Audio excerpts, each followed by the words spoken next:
my tiny whoops grooving like a funky jam. Dip through the doorway, spin by the cat, bounce off the toaster, yeah, I meant to do that. Neighbors knocking, saying, what's that sound? It's my brush motor soul train getting down.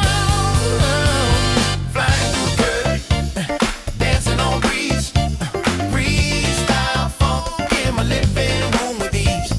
Tiny whoop magic, bumping every wall. I'm the James Brown of flight, can't stop it all. I got LED strobes and a shag rug trail. I'm looping through the lava lamp, leaving a tail. My whoop's got rhythm, my stick's got soul. I'm the pilot of the party, on a roll. TV remote's a gate, the lamps a dive. I'm flying like it's 75. No GPS, no rules, no shame. Just a funky little quad in a soul train frame. We fly that flow, grab that gap. No time to nap, no time to nap. Hit that roll, funk and control, bounce that wall, we fly it all, we fly it all.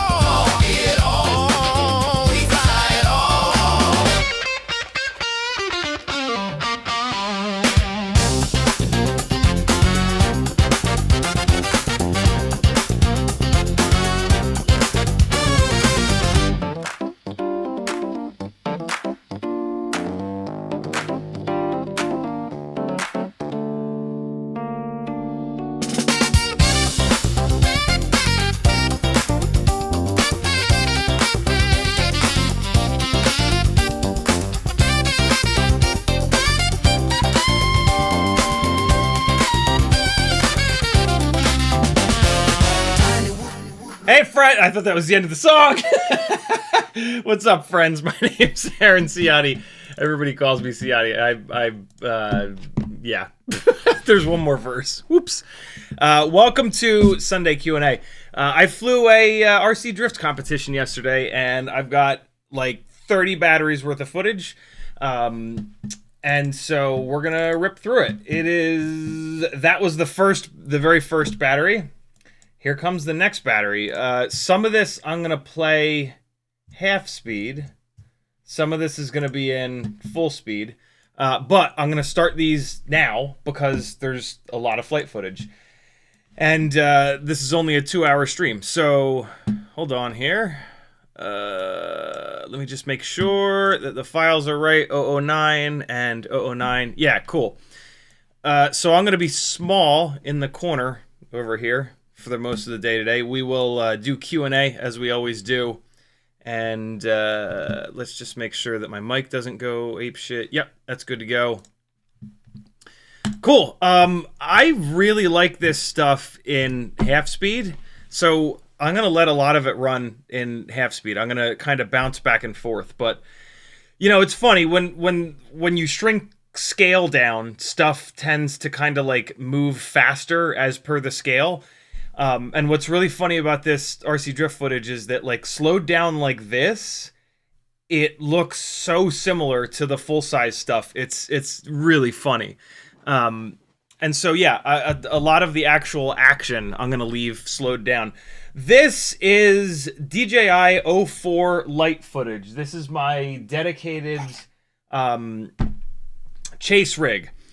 Newbie Drone Cockroach V3 frame. My Batwing mount for the O4, which you can buy on my Etsy store or on my Discord in the 3D printing text channel. The files are somewhere, I'm sure. But support me. I'm crowdfunded. You all are the only reason that I can continue to do this. The link that I posted didn't work. Hang on. Something's ratchet. YouTube has been weird today, man. I don't know what the hell is going on. Patreon isn't working. YouTube is acting weird. Let's see. Hold on. Let's come in here and come into there and there. Why is it doing that? You know, Hold on. What's this feature/share nonsense? Get out of here. Does this work? Does this link work? That link works. Okay, I figured it out. I can figure out internet things. Unsend that message. YouTube's acting super weird. Okay, that is going. Here comes this again. So yeah, our the RC drift community here in northern Georgia has been kind of kicked around quite a bit. This is in like the 2 years that I've been chasing these guys, this is now the third location that they've been through. And this is a really cool spot. This is a spot called B&B Hobby. And yeah, the first spot was the first and second spots were Torque Motorsports, a sim racing company where you could go in and pay to spend time on their sim rigs. But they're now at B&B Hobby. There's all kinds of weirdness that went down with that. Not anybody's fault, more like the government's fault, to be honest. But yeah, unfortunately, Torque Motorsports, I don't know. It feels like whatever. Who cares? Not who cares, but it's not important to talk about here on an FPV live stream. But yeah, these guys are now at B&B Hobby, which is super awesome. They've been here for a couple of weeks now, so it's still kind of fresh. But really cool layout, really cool spot. The owners of the hobby store seem super, super, super cool, and are all about supporting this RC drift community, which is just absolutely amazing. So yeah, well, I went 2 Thursdays ago, and just to kind of get a feel for the place, see if the fluorescent lights would flicker. The main problem here during the daytime, this was at like 1 o'clock in the afternoon, is that on this side of the room here, everything's very warm. But now, as I go to the other side of the room, so this side of the room here is being lit by these fluorescent bulbs in the ceiling. And then out by the windows, there's all kinds of natural light coming in, which is very blue. So I have to kind of split my white balance. And so I hate when I have to do this because the white balance is wrong everywhere. It's wrong on one side of the room. It's wrong on the other side of the room. But it's not so wrong that it looks terrible on one side of the room. It's not so wrong that it looks terrible on the other side of the room, right? So, yeah, this is the problem with flying interiors. We run into this all the time when we have to fly from the outside to the inside. Typically, interior lights are very warm and very yellow, and then the sun is very blue, basically.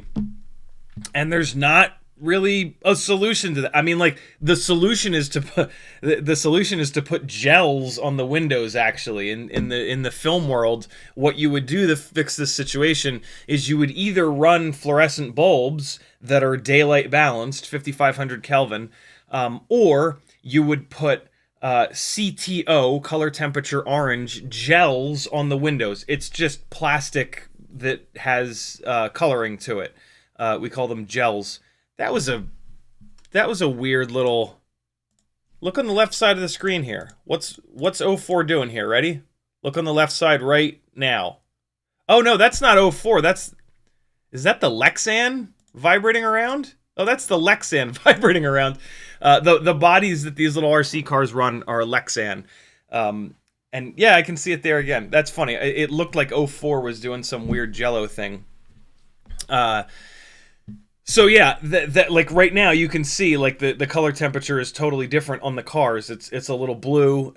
It's like pure white. It's certainly not the yellow of the other side of the room. But yeah, not much that can be done about that. Other than, I guess, if B&B Hobbies wanted to change all of their fluorescent bulbs on this side of the room to 5500 Kelvin, that would definitely help. That would make the store look weird though, right? Like the store would be half like amber-ish light and then half bright white, almost blue. So that would be kind of wild. they would sort of have to change all of the fluorescence to 5500, and then you'd have one of these spots where the inside of the store is like kind of grating and has that like super blue light that, you know, is I don't know. But yeah, it kind of is what it is. This will only be an issue in the middle of the day when the sun is really bright in these front windows. As soon as the sun starts to go down, or in the afternoons when, you know, in the wintertime here, there is no sun after 5 o'clock, it'll be totally fine. I can white balance to the fluorescent lights. I had an absolute blast. As the drivers get better with these RC drift cars, they become smoother, and it makes it a lot easier to chase them. And you can get like the really interesting shots where like you're in between both cars and you're really kind of playing because they're predictable and they're smooth. They're not making corrections all over the place. You know, these guys run, I think, what is essentially like a plastic tire. I could be totally wrong, but this is a very smooth floor and the tires don't have a lot of grip, so they go fairly slow. That's super hard for me because I'm flying incredibly flat, and so all my thrust goes downwards, hits the ground, and then we call it ground effect, and it makes all kinds of turbulence. The first spot that I chased these guys at was on the carpet, and they were a lot faster, and that was a lot easier for me because I could really put the nose down and spill a bunch of that thrust rearwards. So this location here and the one right before this, it was a polished kind of floor, and it's been a whole different learning curve. I've had to turn down, I've had to turn my throttle expo way down. I've had to turn the midpoint down because I'm flying flatter, so more of the thrust is going down, right? So you need less thrust to hover. And then I've had to increase the amount of expo to really even more drastically make an S curve in the throttle, just because it's so much more touchy, basically. Oops, that's not what I wanted to do. I wanted to go the other way with that. But I'm getting the hang of it. I'm figuring out that there are moments where when I fly really low to the ground in some of the slower corners, that the thing just sits there in its own prop wash, and you'll see it just kind of like blah, blah, blah. There's nothing I can really do about that. I might be able to run this footage through gyro flow, but the little tiny sensor on the O4 light, it's really not good enough for that. Like it's barely good enough for just being played raw like this. If you're gonna put it in the gyro flow, it's gonna crop in on it, and you're gonna really start to see how small of a sensor it kind of is. So it sort of is what it is, to be honest. You could, you know, look, in Hollywood, when they want to convey a lot of action, they will literally just shake the camera. If they have to do it repeatedly, they'll take a they'll like tape a drill to the camera rig, and they'll put an offset weight on the drill so they can just pull the trigger on the drill and it'll shake the camera. So, you know, we get some natural camera shake is the best way to think about it. Every once in a while. So we get it. Yes, we want to tune as much of this stuff out. Like, we want our baseline to be stable footage, and then we can in post add stuff, add camera shake, things like that. If your baseline is footage that's shaky, it's much harder to smooth that out than to take smooth footage and put shake into it, right? But you know, there is sort of a limit to that, and you should not go completely insane trying to like making sacrifices in other places to make the thing. If there's going to be moments where it's kind of shaking around, that can sort of be okay, as long as it's pretty rare, I guess is what I'm trying to say. I got distracted. The build is Meteor75 V3 frame from Newbie Drone. That frame has the hooks on it so that you can run the Batwing mount. O4 light, cool little... Hold on, let's just pause it here. Very cool little Micro King stack protector here, which is on my Etsy store. I think it's on the Etsy store. Yeah, it's on the Etsy store. I like this because it holds the antenna down, it holds the UFL plugged in, it holds the camera cable down, and it doesn't really weigh much. This is the Beta FPV 1S 3-in-1 AIO. The same one in the Meteor75 Pro that I just built on the last live stream. What's today? Sunday, so that would be Friday. I have some flight footage from this, chasing these drift cars too, actually. And I flew this outside, and I'm super impressed. You'll notice that it's on different propellers, which is a part of the reason that I'm impressed. These are the HQ ultralight props. They're a lot better than the ones that it comes with. Like, a lot better, which we knew. But, so yeah, that's the AIO on this. ORT Micro V, of course, my 4.6 centimeter ones that are available over on my Etsy store, linked on CiottiFPV.com. Weebleed 0702 32,500 kV motors, HQ 1.2 by 0.9 by 3 propellers, and hundreds and hundreds and hundreds of batteries of dialing this thing in. This has been sort of like the workhorse of me chasing RC drift cars all year since 04 Lite came. Oh yeah, 04 Lite, of course. And that's it. That's this. This has been my workhorse this year. I've had so much fun with this thing. The fact that we can get 4K 60 or 1080 120 frame footage with this absurdly small thing that weighs like 25 grams dry is just stupid. Runtime is a little over 2 minutes, sometimes upwards of like 2.5 minutes.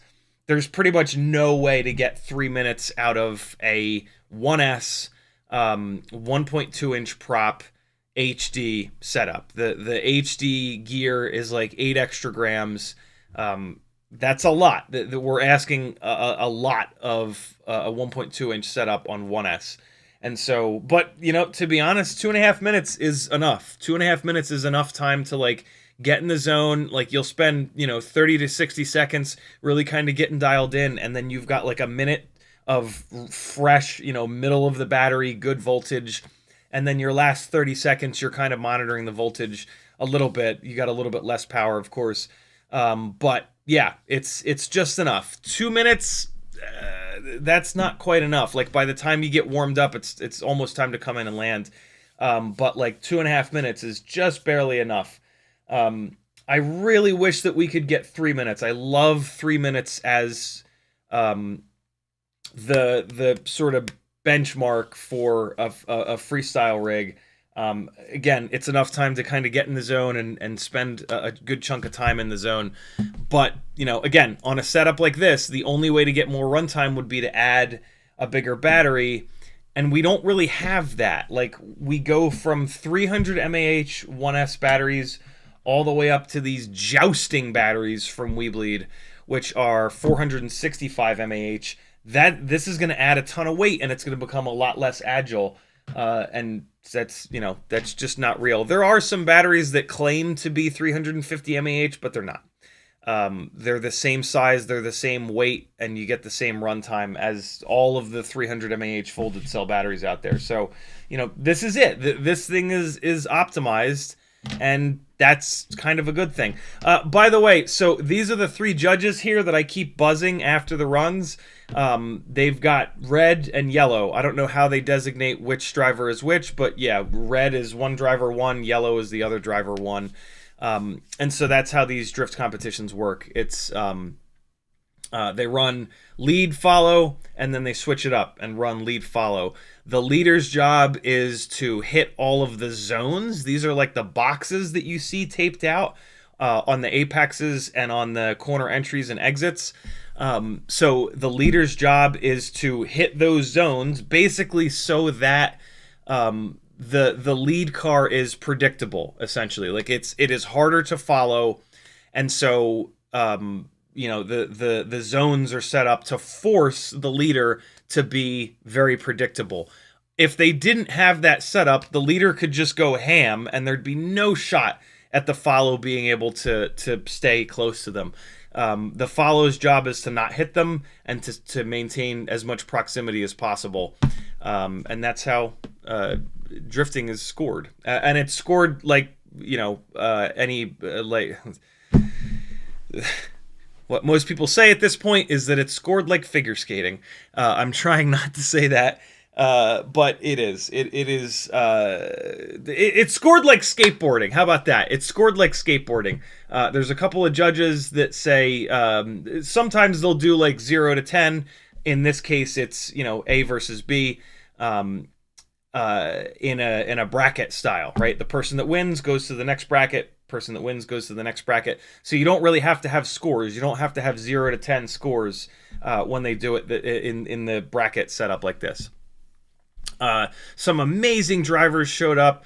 The local guys did really, really well. There were some drivers from Florida. I think one of the Carolinas, North or South Carolina. Really, really fun. This was a blast. There were a couple drivers that actually didn't want the drone to be out there when they were driving. So before each run, they were asking the drivers, "Hey, you okay with the drone or not?" Hopefully, the drivers that weren't okay with the drone see this and are a little bit bummed out that they don't have this super cool footage. And next time they'll be cool with the drone being out there. I don't get the feeling that there was like $1,000 on the line or something like that. I think there was something. I think there were some prizes for winning, but they're probably not super valuable prizes. So yeah, it's about the glory and the bragging rights and having cool flight footage, right? Right? It's not everything is about that. Not everybody cares as much as I do about that.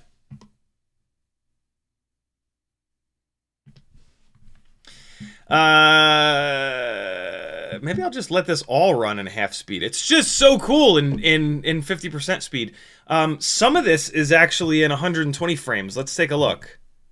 Yeah, this is 120 frames a second actually. So this is all the way down at 25% speed. So like if I were doing an edit right now, I would actually speed this up to full speed and then zoom.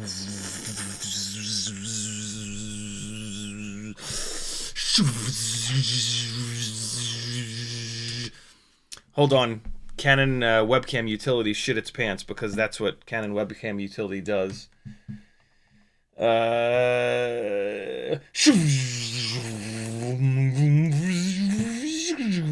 Just imagine the slow-mo guy's sound effect right now. Come on, Canon, you can do it. Hey. So yeah, this was an absolute blast. RC drifting is a more popular hobby than FPV. And so you probably have a group of people doing this around you. Find them, get in touch with them, show them a couple of my edits, and I'm sure they will love to have you out to chase them around. This is some of the most fun flying and some of the, if not the most difficult flying that I have ever done. It is unreasonably difficult, to be totally honest. What you're watching here is somebody that is probably thousands of batteries into this. There was a couple months where I was chasing these guys every single Thursday, and I was doing 20 to 30 batteries every single Thursday. And I did that for like months at one point. I was obsessed with like getting good, and it was just really, really fun. But for the record, this is unbelievably difficult. You will not be able to drop down on their doors like this for more than like a second at a time. It's super difficult. When you drop down that low, you're in ground effect. It's just, there's so much going on. These guys are moving fast. It's really hard, but you can do hard things. This brought some of the fun back to FPV for me. I've been doing this for 10 years. There's not a lot of things. I've been doing subject-driven flying, which is what this is, professionally for the past 4 years. There's not a whole lot that I haven't done. This being so difficult and so like kind of interesting and fun to take this, little small world and make it look full size, man, it ticks a lot of boxes, and it really kind of brought me out of a little bit of an FPV funk when I started this, doing this a couple years ago, and it's been so much fun. This local community is an awesome group of guys, and yeah, it's just been an absolute blast. So yeah, that's the build. Here's the flight footage. Let me dive into chat and see what's happening. Hey, if you want to talk directly to me, type at CiottiFPV into your chat comment. For me, that'll light up an orange. You can do that with each other. If you type at and someone else's name, for that person, their name will light up an orange. If you're dying to know what that looks like, type your own name. Type at and your own name into the chat, and you'll see what it looks like for it to be highlighted in orange. You'll be disappointed. It's not all that cool. Playing around here with like different spots that I can sit for the start. I thought that one would be cool, but it's not. I'm just looking straight at that box. This is the spot to sit for sure back here to save a little bit of battery on the starts. Hey, also, again, like I mentioned earlier, this is a totally crowdfunded thing. You know, there's no company that pays the bills here, so you don't have to worry like, hey, is he being soft when he's reviewing X, Y, or Z product? You guys pay the bills, and so every time I do a review, if something sucks, I'm going to tell you that it sucks. If it's great, I'm going to tell you that it's great. That's the beauty of crowdsourced stuff here on the internet. But what that also means is that I need you to do something. Click thumbs up, subscribe, leave a comment. If you have a couple of extra dollars, that's kind of the best thing to keep the lights, literally keep the lights on in here and food in the kids' mouths. CiottiFPV.com is where you can do that. It's right over here. Patreon is the absolute best thing that you can do for as little as $3 a month, which is only 10 cents a day, yo. You can support me. That is the closest thing that I have to a paycheck. It is the only way that I've been able to do this full time for the past like 3+ years.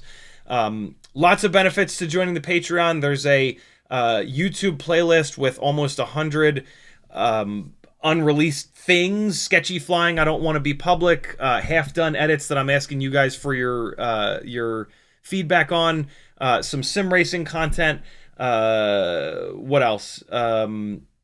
Patreon-only live streams that I've done. You're going to get access to my Discord channel, full access to my Discord channel. You're going to get on the Patreon itself, there's a whole bunch of technical articles that you're going to dig. It's, you know, the best way to support me, but it's also a way that you're going to get a bunch of cool shit that nobody else has. My Etsy store has a bunch of really cool stuff for sale, new stuff being added pretty much every week. My Teespring store has fun shirts like this one. I'm probably forgetting something. Fiverr, you can work one-on-one with me if you want to learn a lot really fast. And then there's a whole bunch of affiliate links over there. If you're buying FPV stuff, the store that you're buying from probably has an affiliate program. Hit someone's affiliate link before you check out to support the people that are making the content that you watch for free here on YouTube. Otherwise, we won't be able to keep making it, and you'll have less cool stuff to watch, and nobody wants that. $3 a month. Yo, join my Patreon. It makes a huge difference when a lot of you join it. Cool? There's other tiers. If you want to do $5 a month, there's a tier for that. If you want to do 10 a month, there's, you know, you can do as much as you want or as little as you want, but do something. At least click the thumbs up. Little mini Z's. It's so funny, man. I got mini Z's came out when I was in college back in the 1900s.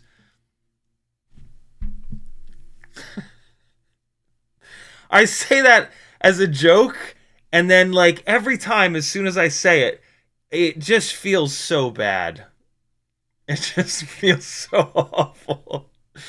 Those little mini Z's came out when I was in college, and I was like, this is the coolest thing ever. And they've stuck around, and they still exist, and they're still just as obnoxiously fast. And so I think I go back over there and chase them again at some point here. Absolutely ridiculous to see the difference in basically just like direction changes, how quickly they speed up and slow down and go through the corners versus these drift cars. Not too dissimilar to the real world, right? I have a pretty ridiculous history in real motorsport.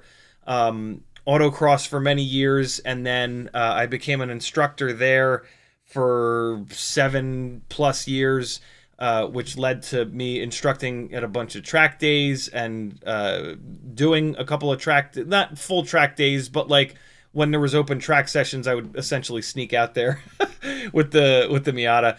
And so, yeah, like a lot of my 20s into my 30s were spent deep in motorsports. some drifting back then. Drifting was not anything like it was here, so it was more just empty parking lots, kind of learning car control. And so, yeah, there is I'm more on the grip side of things. Drifting is awful expensive.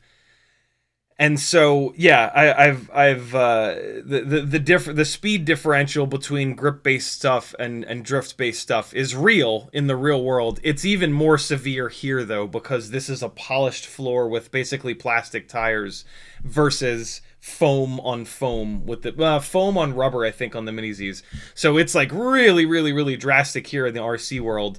But it's certainly a thing in the real world. You know, like in one of the things that I would teach as an instructor would be that if you're going sideways, you're not going fast, and it's true. You know, real drift cars do haul ass, but they don't slow down very fast, and they don't accelerate very fast, and they don't go around corners all that fast. Which is why it's so easy for us to kind of chase them, right? They're not the thing that we don't do very well in the air with a fixed camera angle is speed up or slow down. And so that's why FPV is such a perfect mix for drift cars, is because they don't speed up or slow down all that fast, and they don't go around corners nearly as fast. I mean, we would be able to deal with that, but it's the braking zones and the acceleration zones that when we chase grip-based cars, they just leave us for dead. They disappear underneath us in braking zones, and then on the way out of the corner, they just absolutely leave us for dead. It's a really cool example, though, of what you can do when you're digging into the ground versus what we do when we're trying to dig into the loose-ass air. Here we go. Here's some more chasing Mini Zs. I was actually impressed with how well I was able to stick with these guys, to stick in with these guys. I had to use every molecule of the non-existent FPV racer in me. I would love to see an actual, like someone that actually does FPV racing and is good at it, chase these guys around, because it's really, really cool. They really do boogie on this surface. But yeah, this was really fun. I'd never really gotten to chase somebody quick before on these. I'd only gotten to chase grip-based RC cars when it was like somebody super inexperienced. A couple of these guys were really railing around here. And then the new owner of this B&B hobby shop, he was out there as well. There should be some analog footage at some point of me chasing him around, and he was hauling ass. So that was super fun. This is actually father and son. Father following, son in the lead, and go figure, the young one won. We were all cracking jokes like, I wonder how he's getting home and shit like that. It was a blast. So yeah, this is super cool to see father and son doing a lead and follow competition run. Is this 120 frames? Nah, so I've now gone to 4K. So at some point here, I stopped flying 1080 120, and I went over to 4K 60. You couldn't even tell, could you? I can kind of tell. This live stream goes out in, I don't know if it's 720p or 1080, but YouTube compresses the shit out of live streams. So if you didn't notice, I wouldn't blame you. I can notice, but boy, is it tough. 1080 on cameras with tiny little sensors. The difference between 1080 and 4K, it's barely noticeable. Like with a tiny little sensor, even in 4K, like all those extra pixels, they're kind of just garbage. And like as an example of that, if we zoom in here, and this is not the proper way of zooming in, but this is all like digital noise. The floor doesn't look like this. The floor doesn't have all these weird little black marks in it. This is just digital noise. And like the ISO was not super high or anything like that. So this is just little sensor issues. I really like the O4 Lite in 1080 120. Being able to slow all the way down to 25% is it's way cooler to be able to slow all the way down to 25% speed and still have 30 frames a second than to have 4K 60 with these extra pixels that don't really look all that good. Like, you're where the 4K is nice is that you can zoom in on it a little bit, but like you can only really zoom in on it the tiniest little bit before it starts to kind of look bad. And so yeah, the 1080 120 is definitely my favorite setup for the O4 Lite, but that only really makes sense when you're doing like subject driven flying like this. It doesn't really make sense when you're freestyle flying. You're not gonna slow. You're not typically gonna slow freestyle flying down to 25% speed unless like a bird comes after you or something like that, which is pretty rare. So it's kind of split, right? Like if you're using your O4 Lite as a little tiny cinewhoop and you're flying something cinematic like this, 1080 120 is really kind of the way to go, because dropping that speed down to 25%, like you see a world that you don't normally see, right? Richard Hammond of Top Gear fame had a show on BBC called Invisible Worlds or Invisible Connections, and it was basically like looking at worlds that we didn't know existed. And so like zooming out and looking at the whole Earth and how it reacts to, for example, when we shit all over it and destroy it. Zooming all the way in with super macro stuff, and you know, looking at like the little fibers on an ant's leg or something like that that are a part of how they feel where they're going, or because their eyesight sucks or something like that, right? Like these invisible worlds that we don't really see. One of the episodes was based around speed, and so he showed like forests and how a forest grows over 100 years, right? That's like an amount of time that we don't really like, or we're not really able to usually see unless we put a camera there that takes one picture a month for 10 years, or you know what I mean? And then of course the other side of that was high speed footage. And you know, showing things that happen so quickly that you can't see them, right? Our eyes function at around 30 frames a second, and so there's this whole world at 60 frames a second, at 120 frames a second. If you call the slow-mo guys, at thousands, if not tens of thousands of frames a second. There's these whole worlds that happen so quickly that we typically don't get to see them.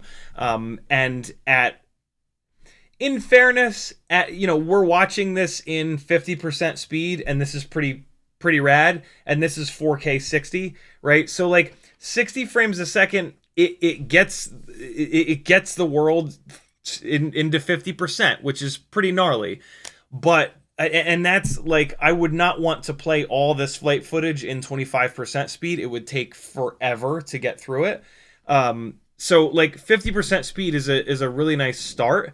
But like when you have those, when you double that frame rate and you have the 120 frames a second, you can sit it in 50% speed, and then when something really cool happens, here, I'll show you. So you can start. Oh man, I spent a bunch of time trying. This was the highest wing out of any of the cars, and I spent a bunch of time trying to get cleanly under and through it. So a bunch of this flight footage is just going to be me bumping into the back of this car. I wasn't ever, the angle of the back window, it wasn't quite right, and I got in through it a bunch of times, but then I would get wedged in there. There was actually no way of doing it. But yeah, so like if you're at full speed for a split second here, and then we snap into 50% speed where things get super fun. If you have, oh shit, this is 4K 60 footage. Well, just pretend like the frame rate doesn't go to hell. When something really cool happens, you can drop down into 25% speed. And now this is only 60 frames a second, so these frames are doubling, so that's why it looks a little bit jumpy here. But if I had left it on 1080 120, this would be butter smooth right now, and it would be super, super, super cool. This is one of maybe the best run that I captured on O4. And so I'm going to let this play out in 50% speed. We're already 40 minutes in. I'm going to let the rest of the stuff play at full speed. We're coming towards the end of the O4 footage too. And then we're going to roll into the analog stuff. The analog flight footage, if you're on the right goggle with the right DVR, is going to be 60 frames a second, which is amazing. It's one of the coolest things about Analogue. And so I could, but again, I wouldn't be able to get through all this flight footage if it weren't, if I let it all play in 50%. So we're now just going to let everything play in full, regular old speed. It's not quite as cool, but I'm sure there are at least a couple of the RC Drift guys that are going to watch this and want to see themselves. I'm going to try to do an edit with this at some point, but boy, it's just so time consuming, and it's so hard to justify putting 10, 20, 30 hours into an edit that doesn't really do anything for the channel. These live streams get watched by way more people than the edits, and these live streams are like 2 hours of my life versus 10, 20, 30. So it's tough. I do the edits like for me because I kind of sort of enjoy doing it. But yeah, it's really tough. Also, I've got almost 10 years of flight footage just sitting, and some really good stuff that does need to get edited. Yeah. But I would love to do an edit with this because I do have some really nice chase runs, and there were some really good drivers. But yeah, I don't know. We'll see. There we go. So that's as far as I can possibly get. At that point, you can literally see it getting jammed against the back window there. So much so that I thought that was the time. The one time he actually took me with him out there to the start line. It is here. Here it is. I went through it again. I didn't realize he was up next in the rotation. I guess this isn't it. Yeah, there was a point where I got jammed in there, and then he went onto the start line, and somebody goes, "Is anybody going to take the drone out of there?" And then, of course, the joke started about like, nah, more downforce. I was kind of hoping he would take me with him, and then eventually I would fall out, and then I would chase them. But somebody pulled me out, which is totally fine. But yeah, yesterday was a blast, man. It really, really was. Look at the, yo. Look at the little tow hook blowing around. Holy shit, that's so cool. I love that, dude. That's a super funny little moment. Oh, hell yeah. So yeah, hey, let me get caught up on chat here. I apologize, friends. I've totally. Oh, and matter of fact, Bad at Drones was first in the chat. Spaceman Spiff, Eco4458, Schweizer Lukes, Latrank, Matthew Wegner, Elias, Sporny, McShaky, CH3FPV, Frank Nicholas, Eco again, Matthew Wegner again, Render, the Bruce, Uriel, Brandon's Baked Beans, Apache Smoke Wounded Sniper, Render again, Uriel again. Who else is here? Andrew Taylor. I don't know what that last word is. You're Andrew Taylor now. I sure wish YouTube would go back to the old naming setup. I can't believe that every few months YouTube makes everything even worse. It's kind of insane, but hey, e-shitification is real. Thanks for hanging, friends. That's not everybody, but that's just like the first couple of pages. Elias says hello. Uriel says, CiottiFPV and others, happy evening. Give some positive vibes. CH3 says, I've found an old Beta FPV 1S plug-and-play Matrix AIO that was on my first bind and fly. Hey, we are now into the Meteor75 Pro flight footage. As if you couldn't tell, something has changed. Why does it look so grainy? I haven't spent any time dialing this in. I've got something wrong in the camera setup. Maybe Rocksteady. Rocksteady was on. I think maybe I just turned Rocksteady off. Hopefully. Wow, that's actually a super interesting look at why we don't stabilize the O4 light footage. That footage for you guys might not be able to tell because YouTube is killing the quality, but for me, that flight footage just now looked terrible. It looked really grainy, really noisy. It was because Rocksteady was zooming in on the flight footage to try to level it out. I think that I turned it off here though. So yeah, this is what it's like to chase with a much heavier build, right? This is 1.8-inch propellers versus 1.2, 450 mAh battery instead of 300 mAh battery, and just generally a much bigger frame, right? So this is what happens. This is also what happens when the camera is up on top here versus the camera being up front super low. So I can't drop down as low on their doors. I can't go as slowly, and I don't have as much control. I'm also bouncing up and down all over the place. This is what like a regular tiny whoop is like to chase with.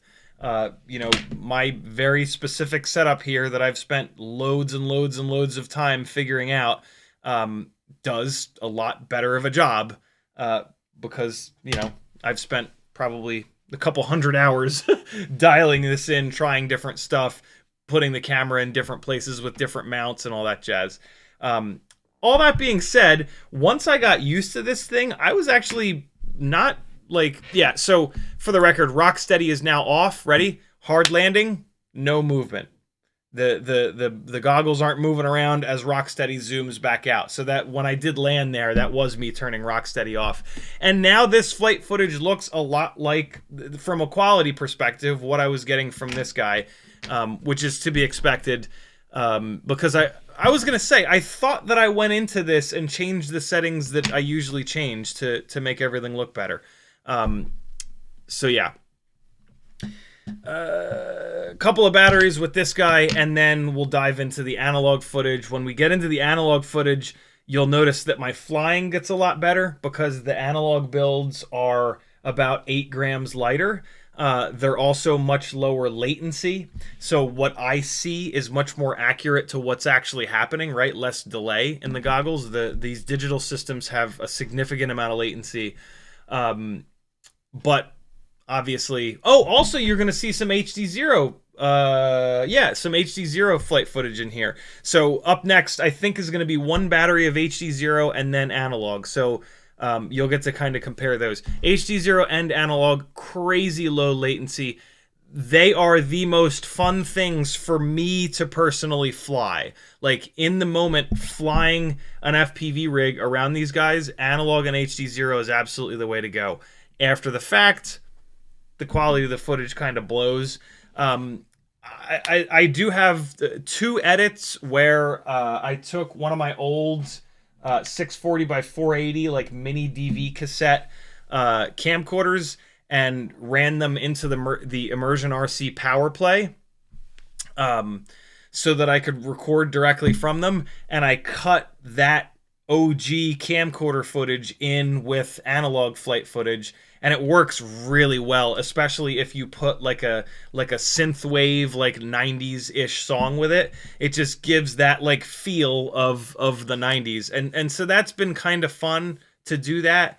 I'm pretty lazy though. I have a tendency to not dig that camera rig out and bring it with me, but I really should, because yeah, it's just like a cool different thing to do. And so yeah, maybe I'll do that. But you'll probably notice the quality of my flying get better once the footage gets shittier. And again, it's just because the analog rigs, the HDZero rigs, are significantly lighter, which lets me change direction a lot easier and a lot quicker to match what these guys are doing. And then the latency connects me more with the quad. And so like when they make a movement, I literally see that movement quicker, and I can adjust to it, so I can like I can stay glued to them a lot better. I'm not sure what I'm up to here. Probably adjusting some setting in the that was me adjusting the throttle expo. Actually, I noticed that my the midpoint for the throttle expo was too high. Which is why I was doing a lot of like bouncing up and down elevation wise. And so now that was me dialing the midpoint in and increasing the amount of throttle expo. So now I'm able to maintain, I'm able to fly lower, but also not bounce around on elevation a lot more. Unfortunately, that was right at the end of the battery. And I'm not sure I did not fly another DJI battery. So now we're into HDZero first, and then analog. I didn't mean to hit that button. And so we actually now have audio. The HDZero goggles record audio, which is really fucking cool. Oh, am I going to lose my whole view here? No, I can scooch this over a little bit. There we go. I am going to mute the audio, though, because I tend to scream a lot. So that this is now, like, I think we've gone back in time a little bit here. Oh, fuck you. I think we've gone back in time a little bit here. So this is HDZero. The image quality is definitely better than Analogue, but I can't get over how harsh the breakup is. Like the digital breakup, these perfect squares, it drives me insane. It doesn't look like anything. Like when Analogue breaks up, it looks like old school television. And so like weirdly you can just be like, oh yeah, that's just like old school shit. The way that this breaks up, it's not old school. It's not like new school either. It's just like, what is happening? Like, is your camera broken? Like, it just, you know what I mean? It doesn't look right. HDZero was not meant for this. It was meant for racers, so it's totally fine, and it's great that it exists. But like, it's just maddening because this is amazing. It's super low latency, and it is definitely better quality than Analogue. But just the way that it breaks up, to me, is super kind of ugly. I was really hoping, that HDZero would be, the end-all, be-all when it first came out, right? Super low latency, like Analogue. It breaks up like Analogue. It's not that send and receive link, right? It's just the VTX sends and the goggles receive, and that's it. So it doesn't do the thing that digital does, where like when it goes away, it's gone, and it takes 15, 20 seconds to come back, if ever. Yeah, I wish there was some other way for them to handle the I'm sure there's not, right? Like if there was, they would. Oh, here it is. Here's me getting taken to the starting line for a ride. But yeah, it's just it's such a shame that HDZero doesn't break up in a way that's less ugly than this. Also, it must be multipathing, but I wished. Oh, I'm so stupid. Look how dumb I am. What I was about to say is, I can't believe that me standing 5 feet away from myself, that HDZero is not performing better than this. Can you guess why HDZero might not be performing better than it is in this? You get one guess. I'll give you guys one single guess why HDZero is not doing better. God damn it. I typically don't use it. I typically only use these goggles for Analogue. I very rarely fly HDZero. And so I put these little red nipples on here just to make it kind of look cooler. And yeah, I forgot to put the actual antennas on it. That being said, though, quite a few tiny whoop racers that fly Analogue take the antennas off of their receivers when they're flying right in front of themselves, so that only the good signal makes its way into here. And so doing it this way is something that people do. I've never necessarily believed in that. Also, my HDZero build has a CP antenna, and CP is for circular polarized. Circular polarized antennas do really well with multipathing. And when you're standing right in front of yourself like this, if you have noise like that, it is multipathing. We are inside of a building that has like metal frames on the windows and glass, and the ceiling tiles are probably absorbing all the RF, so the ceiling tiles are probably not the problem, but like the walls and the concrete floor and all that stuff is going to bounce the RF. So yeah, I need to go back. Well, I am going back. when I go back, I'll hopefully remember to put antennas on these maybe I'll do a test. I'll run them as they are here. I'll run a battery as they are here, and then I'll put CP antennas on, and we'll see if it gets any better. It might not. It may not get any better. I have a feeling that it might, though. I can't believe I forgot to put... I can totally believe that I forgot to put the antennas on. Let's be real. But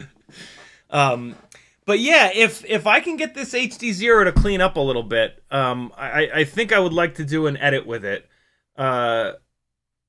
Although I don't know, dude. This is the lightweight HDZero camera, which is it the Lux? Yeah, the Lux. All the reds look really weird, and the yellows look pretty weird too. So like if I was gonna do that, I feel like maybe I should go to the other HDZero camera, I think, which is more geared towards... Wait, no, isn't the Lux the one that's supposedly better?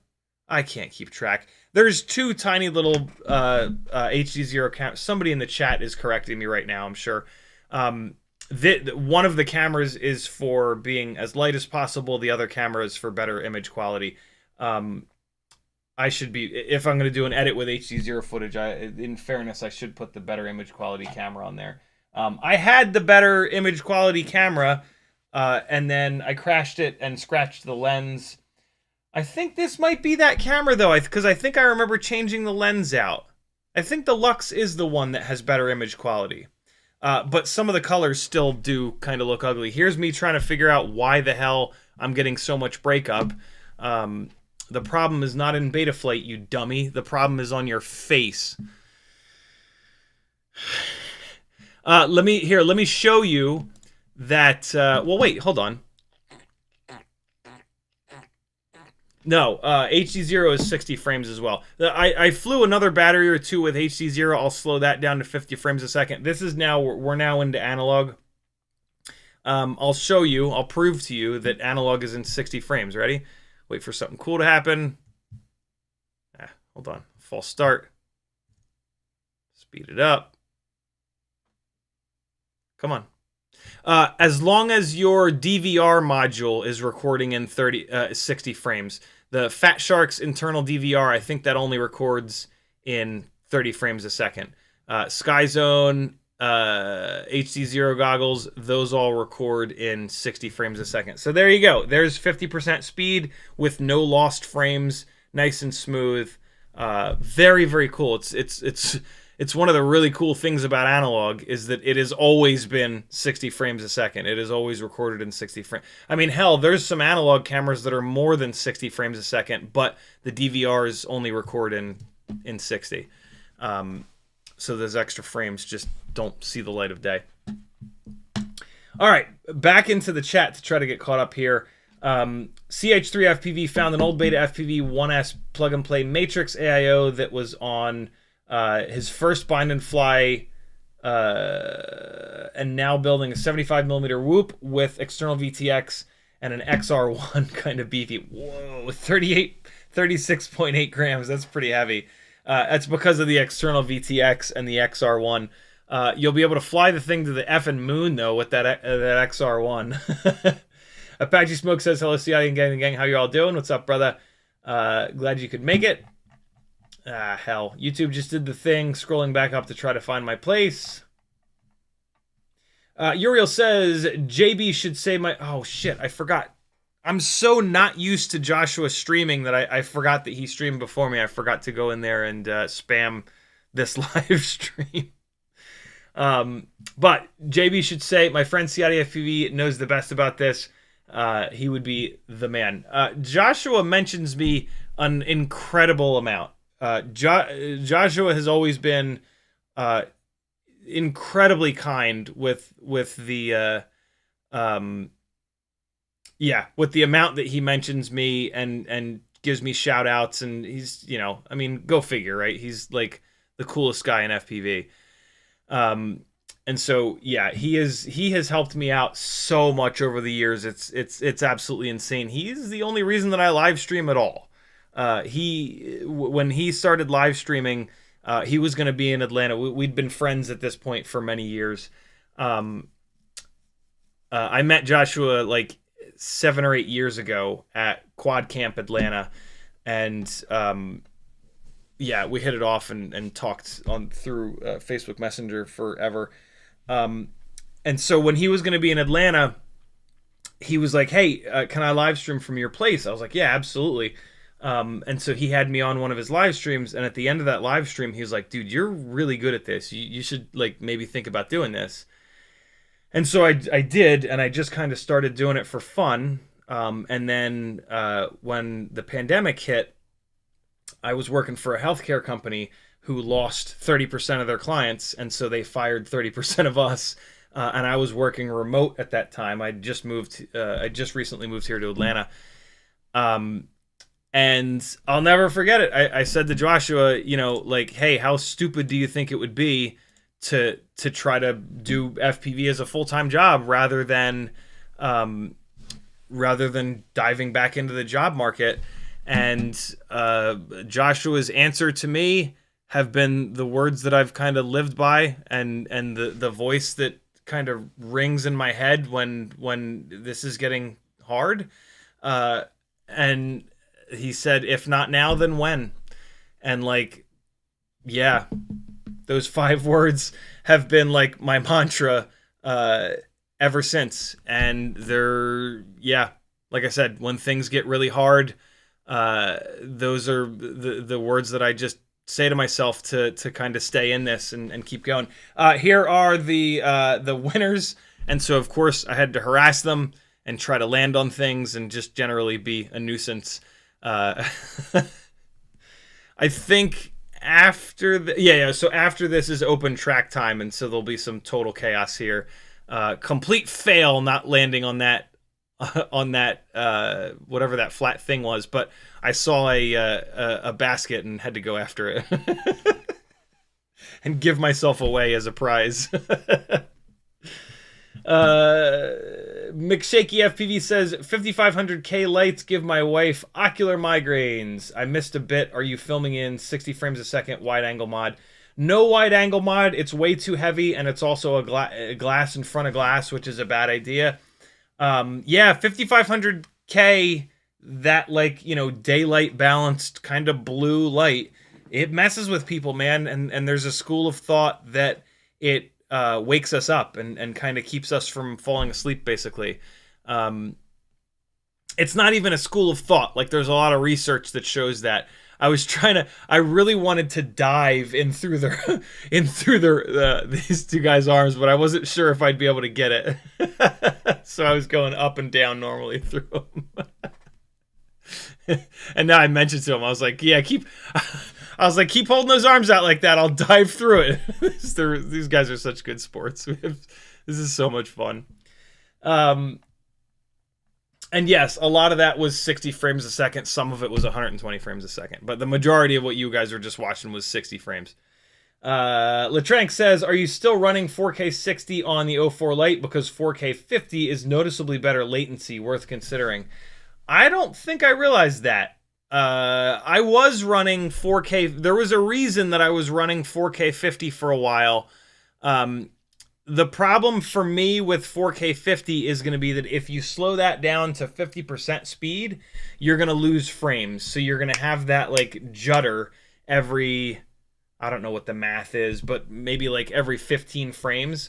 But if it's going to be better latency, that matters. And you can do the math and slow 50 frames down the right amount, basically, so that you don't get that juddering. You'll only slow it down to like, I don't know, maybe 61% speed or something like that, which is still really good. Yeah, do you happen to know what the difference in latency is? If it's a couple milliseconds, I probably won't do it, but if it's like 5 or 6 or more milliseconds, I will probably do that, because the latency difference between flying the O4 setup and Analogue and HDZero is pretty, it's incredibly noticeable, is what I'll say. So yeah, why is this? Is this forced 16:9? Let's start running 16:9 cameras if that's the deal. No, I'm not, because I don't think there are any tiny whoop cameras that are 16:9. I think they're all 4:3. But it looks like, since I've got these vertical bars here, it looks like HDZero is forcing the DVR to record in 16:9 rather. I never realized that before. UConFPV says, did you see the new O4 wide air unit? It's on Flywoo's website. I saw that Flywoo is making a new O4. It seems like it's a new camera. I don't know what it is, but it looks gigantic. So it wouldn't really make any sense on any kind of these little guys here. I guess if you were going to put O4 Lite onto like a 3-inch rig or something like that, it would start to make sense. But I don't know, man. The sensor in the O4 Lite is awful small. And the existing O4 Lite camera, like, yeah, it's less field of view than what we're used to, but it's incredibly linear. And I actually really like it.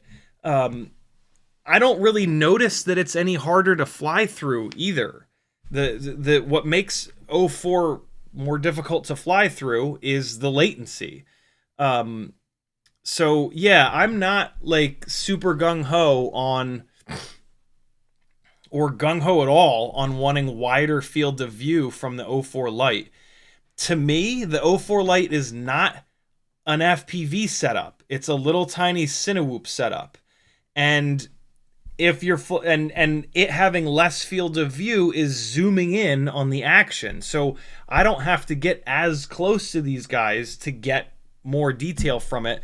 And the fact that it's super linear and it doesn't have that crazy fisheye, I think it looks really, really good. It you know, that's what, like, a lot of medium format cameras, a lot of these lifters are carrying around setups that have lenses on them that are very linear like this. Typically, you know, cinematic footage is typically not filmed anywhere other than FPV in 155 field of view or 160 field of view, right? Like, that's kind of specific to us. That right there is one of the clean. There's another one coming up. I had a couple really clean landings and then take back offs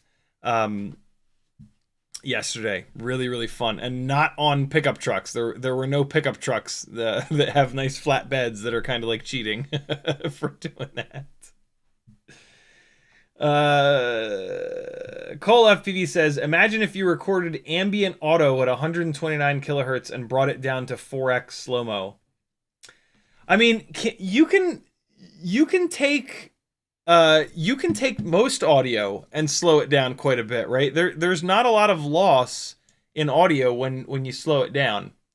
The problem is that you can't tell what, at that point, it's just like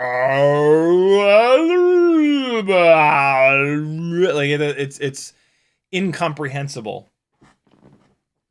Hozon Commander says, have you reviewed the crazy G473 yet? Mine has taken a hell of a beating and it's still fantastic. I haven't. This year, I've had to be very lean, let's say, with FPV. As our economy gets demolished, right? The arts are kind of the first thing to go. And so, yeah, this year I've had to really, really, really back off on trying to being able to buy the newest, hottest thing. And so, yeah. Also, I have a bunch of X12s and 2G4s, and they're just so good that, like, there's not a huge push for me to, like, replace those. And they're still available, right? You can still buy X12s, you can still buy 2G4s. I want to say Weebleed has both of them.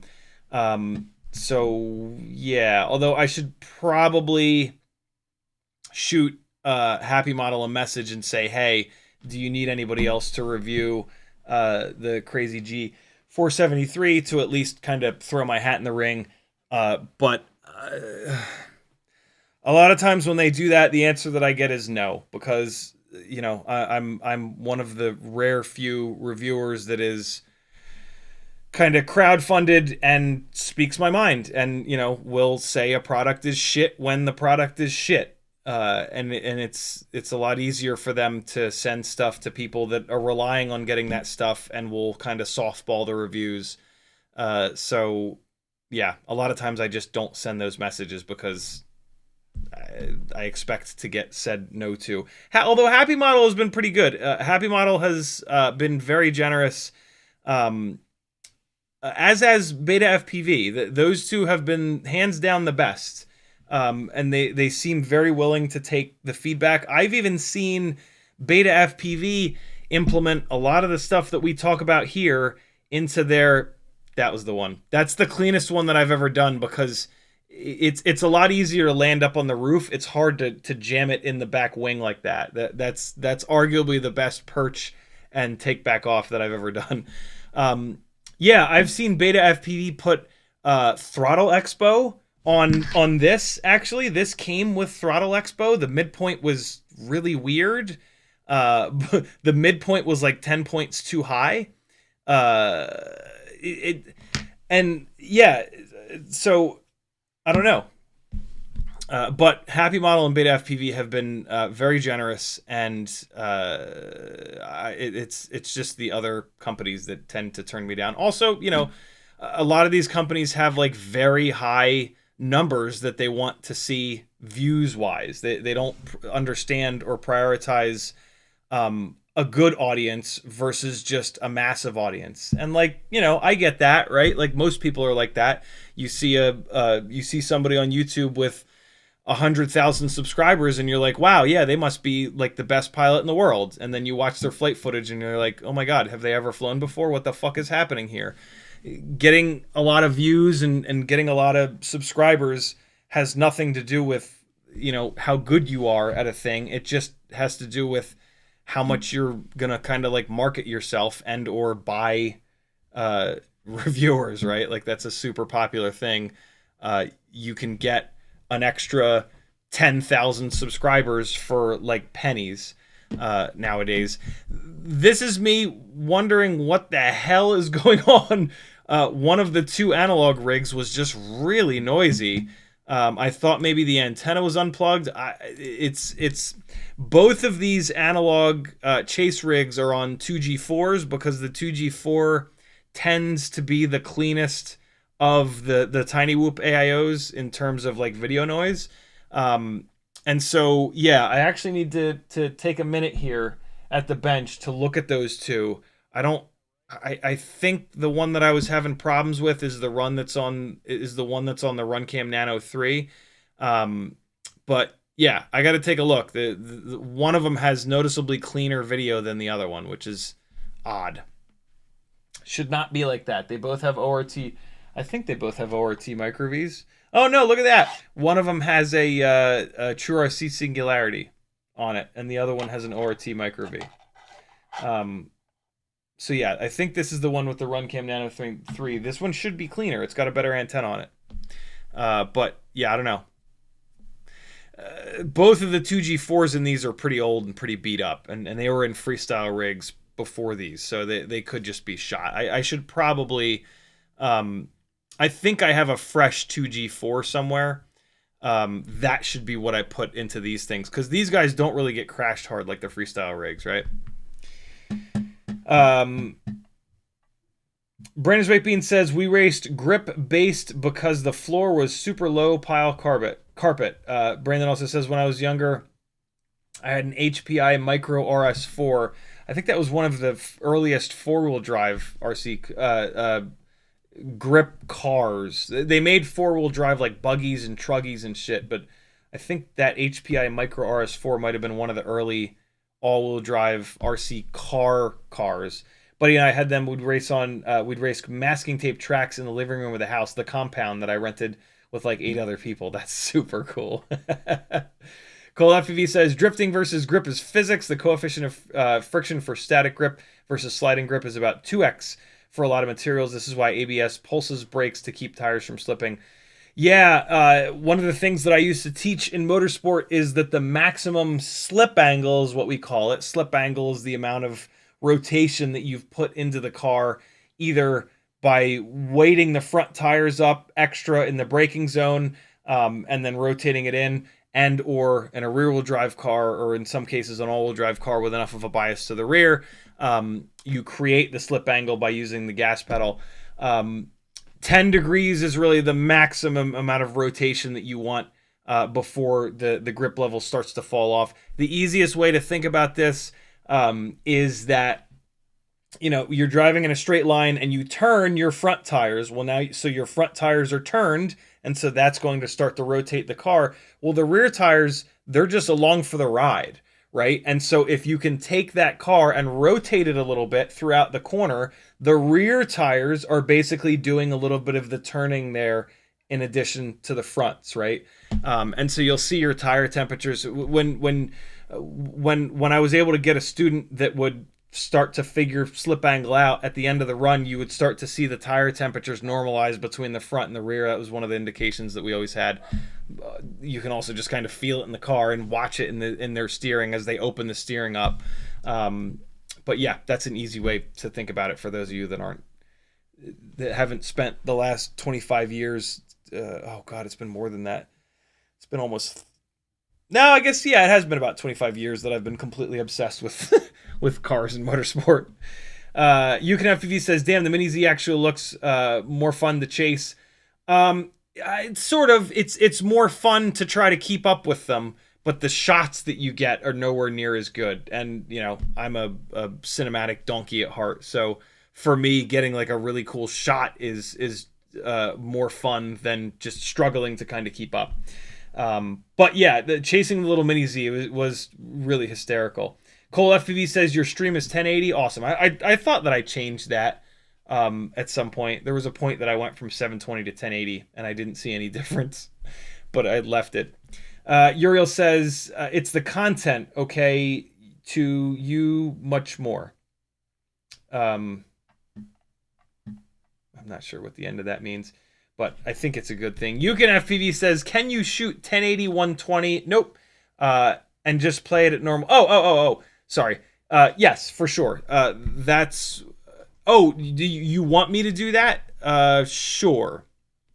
Sure. Let's pause this. I'll be able to open this up. Open up two of these. So this is 1080 120 at regular old 100% speed. And so the only problem with doing this is that you are capturing 120 frames a second, and then when you play it back at 30 frames a second, you're losing every 3 frames. And so the problem comes in that you can't drop your shutter speed down less than 1/120th of a second when you record in 120 frames a second. So when there's really fast action, you can potentially have a big gap in the frames. And so I just did a really sharp yaw, and you might actually be able to see it here. All right, so I'm about to do a really sharp yaw. How do I go 1 frame forward? There's a way to just go 1 single frame forward. What the hell is it? What's the key command? God damn it. I want to say it's command right arrow. God, that's not it. Fuck! Hold on. That was the perfect moment to show you this. Okay, so it's not command. Is it option? Hey, there it is. So this is going 1 frame at a time. Oh, shit. Well, no, this is going 120 frames per second frame at a time. I don't know how to show you this, but just take my word for it. This is at 120 frames a second. So you can see the gap in between the frames is pretty small when I do it this way. But when you play it back at 30 frames a second, the gaps between the frames get a lot bigger. If you film in 60 frames, you can shoot 1/60th of a second. If you shoot 30 frames a second, you can film 1/30. You can slow the shutter speed down to 1/30th of a second. So basically, like playing 120 frame per second footage back at 30 frames a second, you're gonna have bigger gaps in the frames. But you know, a lot of times when you film, even when you film in 30 frames a second, you won't slow the shutter speed all the way down to 1/30th. You'll run it at 1/60th or sometimes 1/20th. So it's actually not that big of a deal. It doesn't happen all that often. It's more of a big deal when you're flying freestyle, actually. When you're chasing a subject, you're trying to keep the subject in the middle of the frame. And so the gaps in the frames are not that big of a deal. When we're flying freestyle, especially like low to the ground, we've got all this motion, and so you've got like those gaps in the frames can become a lot more noticeable because like you're here, then you're here, then you're here, then you're there. So yeah, but that was 120 in normal speed. Hopefully that was enough. Hopefully that was what you were looking for, Uke. Jim the Cow says, it's winter time and I want to build something silly. Any suggestions for a frame for a 1S analog toothpick build? 2.5 inch props or 3 inch props using 1102 22,000. Well, you're probably not going to like it very much on 1S. Even on the 22,000 kV motors. For me, 1S toothpicks, like you're going to fly them outside, you're going to fly them big, and it's just not going to have the power. It's not going to have the response time. For me, toothpicks should be minimum 2S, if not 3S. But that's just me. I have pretty high standards for the way that I want stuff to fly. You know, if you have the motors, if you have like everything other than the frame, you know, you might as well put it together and find that out, figure that out for yourself. Hell, maybe you'll like it. But I do not have a good suggestion for a toothpick frame. I actually think that you should do a sub 250 baby turtle or turtle pro or bando turtle build, because it's not that much heavier than a toothpick build, and it gets a bunch of the propellers out of view, and you can top mount the battery. So that's my suggestion. CNC Madness, I think, sells these. Sub 250 FPV. There's a company called Sub 250, but then there's this guy on Instagram, Sub 250 FPV. Hey, here's some more HDZero footage for you. And if I slow it down to 50% speed, you can see it's still nice and smooth. So yeah, HDZero is filming and recording in 60 frames a second. It's not 120, because if I slow down to 25% speed, now we've got that choppy video. But yeah, it is in 60 frames, just like Analogue. CiottiFPV says you can get away with a 2.5 inch ramp with 60 frame per second footage. 2.5x. What do you mean by that? 2.5x. My brain is not properly functioning at the moment. Brandon's Baked Bean says, if you want smoother slow-mo, you can use optical flow, retime, or AI speed warp to help in the edit. Yeah, I've played with both of those. The intro to the Trueno edit, the most recent RC Drift Car edit that I did, the intro of that uses optical flow, and it's okay. What optical flow and the AI speed warp do is they take one frame and they take the frame and the frame after it, and they try to put something in between. And sometimes it works pretty okay, but like I can always tell, and it drives me insane. I was really tempted to not use it in the beginning of that Trueno edit. Like there's a couple little split seconds where it kind of looks pretty bad, but then I was like, dude, nobody's gonna notice. It's fine, just use it. Yeah, I don't know. I don't love it. It's like I'm doing edits primarily for me, and so like if I don't love it, I'm just gonna kind of not use it. But yeah, those are two tools that work pretty decent. It always surprises me how well they work. You Can FPV says edit on stream. Maybe that could be fun. LOL. I've done that quite a few times in the past. You know, a typical edit for me takes between 10 and 30 hours. So, you know, we're talking minimum 5 live streams.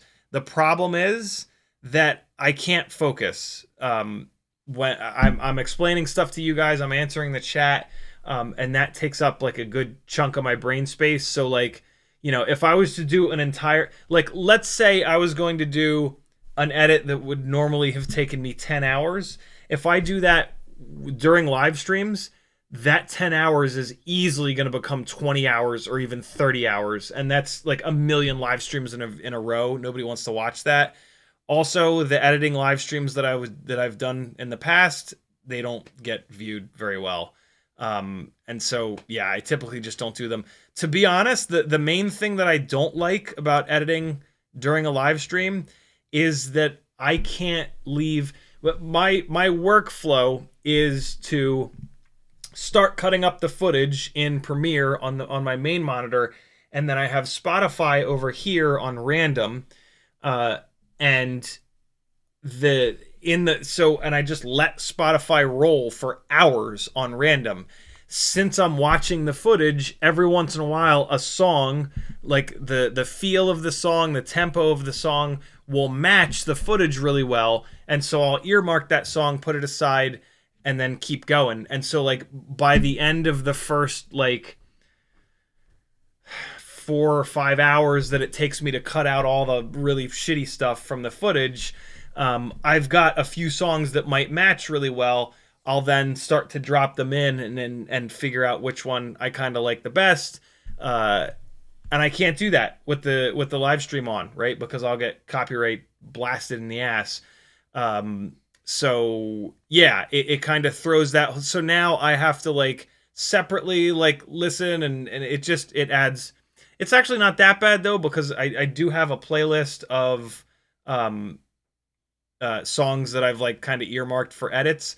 But even then, like all the different flying and all the different footage has a different feel to it. Like I can't just randomly grab a song from there. It takes me a good amount of time to pick the right song for the edit, and so yeah, someone is now saying, well, just don't be such a lunatic. Just pick a song and be okay with it. Well, again, I do these edits for me, and one of the things that I find most fascinating in the world is matching visuals to audio. I've always thought that was super fascinating. Maybe it's because I'm in the MTV music video generation, right? Like I grew up on MTV with like proper music videos that have had, you know, a lot of artists involved in making a bunch of visuals match a song that a really talented artist created, right? But yeah, that's one of the most fun things for me, and that's one of the things that keeps me interested in doing edits, right? Like, I've been doing FPV flight edits for a decade, literally 10 years. And so it's very easy to get kind of burned out on that and just stop doing it. But yeah, one of the things that keeps me interested and keeps it fun for me is finding that song that like perfectly matches the video, and then cutting the video in a way that it matches up with the song really, really well.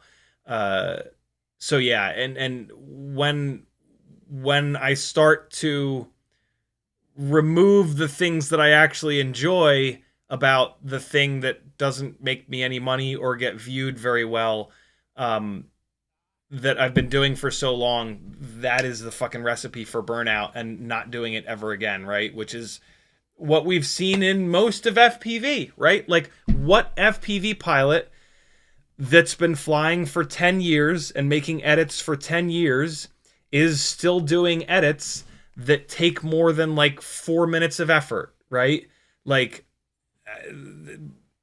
I don't know of any.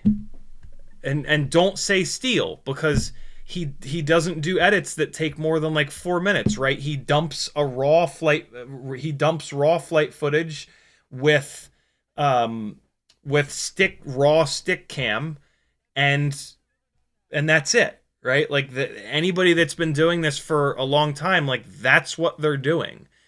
What we see in FPV, people doing like proper, effort edits that are super watchable and like watchable multiple times, is that they'll do that for 6 months to a year to 2, maybe 3 years, and then they stop, right? And like a lot of times it's because they'll get like a gig and they just won't have time. And we've seen that with most of the big pilots that started flying when I started flying.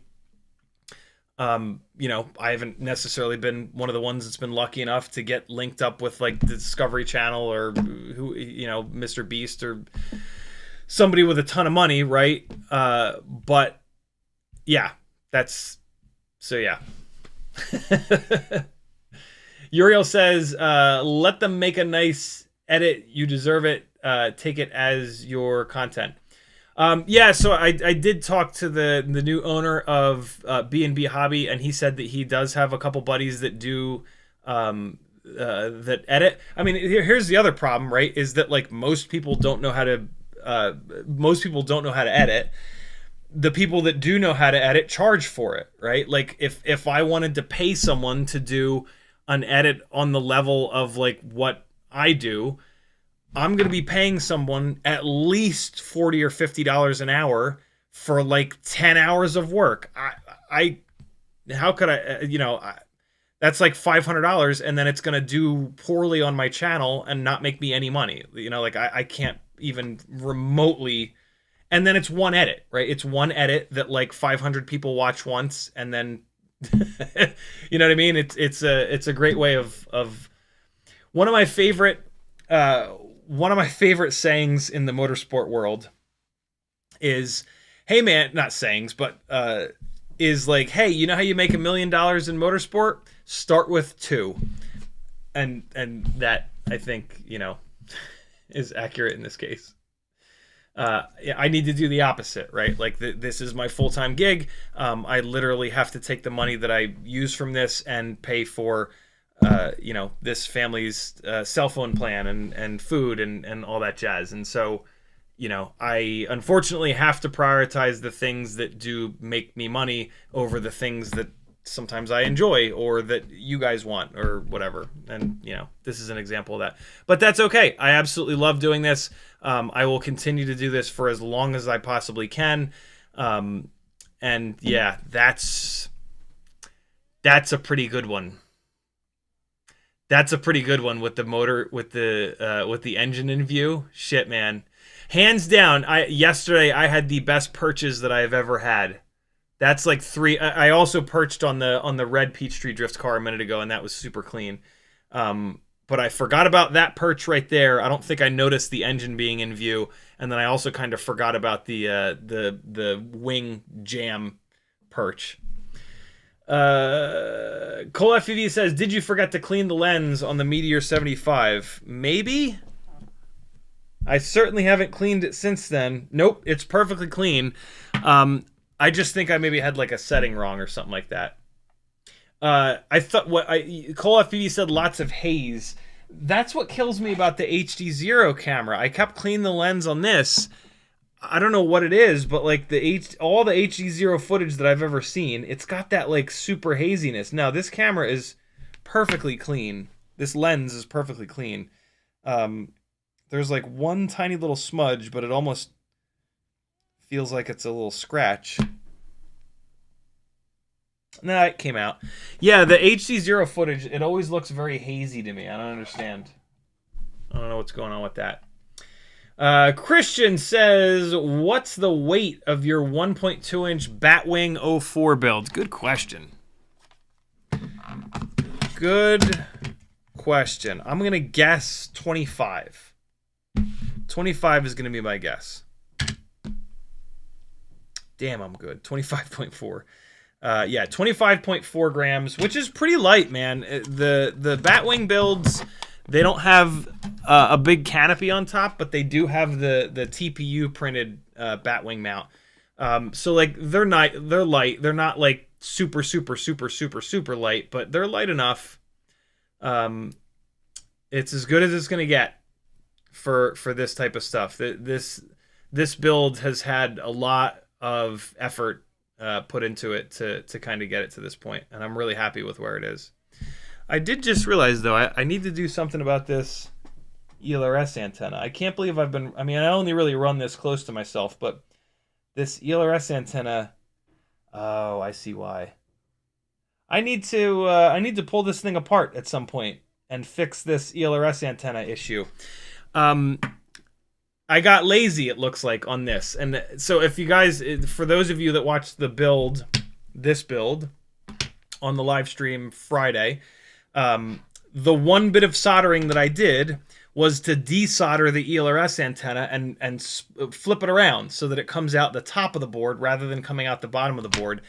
It looks like I got lazy with this one, and I left it coming out the bottom of the board, and so I can't get the ELRS antenna up on top. It's not quite long enough this way, so at some point I should pull this apart and reverse that ELRS antenna so that I can run it up. Right now, it's just sandwiched between the two boards, which is the worst case scenario. I need to get it up on top, and then I can put it under the little Micro King TPU stack protector thing. Just having it up as the highest point will actually make a pretty good difference. But to be honest, ELRS is so good that it's been completely fine. I've never really had link quality issues with this. I've also never really flown this far away though. So, but yeah, just out of optimizing all builds all the time, I do need to change that on that setup. Uriel says, no, you're not. He said that at 3:54. I wonder what I was talking about. CCAD Ryan says, bruh, with a smiley face. Cole FPV says, antennas aside, if you're on... yeah, the antennas on the HDZero goggles, I think. Cole FPV says, antennas aside, if you're on R1 to R6, which I was not, I was on R8, you'll probably have interference from 5G Wi-Fi in an indoor environment. Yeah, very true. That is the main reason that I run R8 typically, is that R8 is as far as you can possibly get from Wi-Fi. Uriel says, a mistake. Brandon's Baked Bean says, fun fact, DJI doesn't suffer from multipath interference at all. It really doesn't. My God, it is just incredible how badly it crushes multipathing. CCAD Ryan says Lux and Eco. Yeah, okay, so I do. The Lux is the good one. I thought that I put a new lens on this. So yeah, that's as good as HDZero is ever going to look. It's the Eco, the HDZero Eco camera. The reds go crazy. The reds turn into like vibrant pink. It looks awful. Yeah, so the Lux is the right one. So I'm good. Yukon FPV says the Lux is the good one. There's a stick command to open the camera menu. I forgot about that. YouTube just scrolled me to the bottom again. Hold on, scrolling back up to try to find my place. Oh God, come on, YouTube. You got to get better than this. This is just insane. I'm gonna drink. My throat's freaking out. Gold FPV says HDZero should be 90 frames per second. Mine isn't because I have the OG Fat Shark module and it won't support past 60. There is a 90 frame per second camera that everybody loves, but that's a big heavy camera. This is a tiny little, I'm using the tiny little cameras on this one. Why did that stop playing? That was weird. Sorry, people. Didn't realize that stopped. Brandon's Vapine says it's in 60i technically, right? Yep. Ramalala says XJet sub 100 G's CiottiFPV equals let her go. What is that? What are you talking about, Ramalala? Jimmy Cow says, a lot of hype about the Kayumi frame right now. 2S Freestyle, any word on if it's any good? I'm sure it is good. Lots of people seem to love it.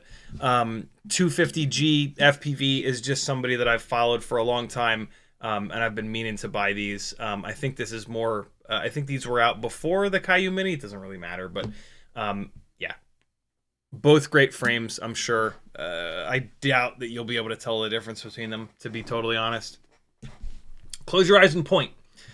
Ramalala says, will TBS bring out a better or equivalent performing connection than ELRS equals when to jump, if at all? I doubt it. They don't seem to be interested in that at all, and they've had plenty of time. They seem to have enough diehard people who just buy TBS because it's TBS, and you know, that's fine, I guess. It must be nice to have that kind of a that strong of a brand where you can just kind of stop innovating and just keep selling the same thing that you've been selling. In fairness, their hardware is manufactured really well, right? Like ELRS had a little time period where the companies making the ELRS compatible stuff were not using like the right crystal oscillators, and there was all kinds of weird issues. But nowadays that's all figured out, and like if you buy a Radio Master receiver, it's going to be every bit as good in manufacturing quality as the TBS stuff is. So yeah, those issues are kind of long gone. I don't, look, use Betaflight as an example, right? Betaflight has been open source from the get-go, and it is what everybody uses. It is very rare, and we've had a number of closed source flight control software options, right? Raceflight,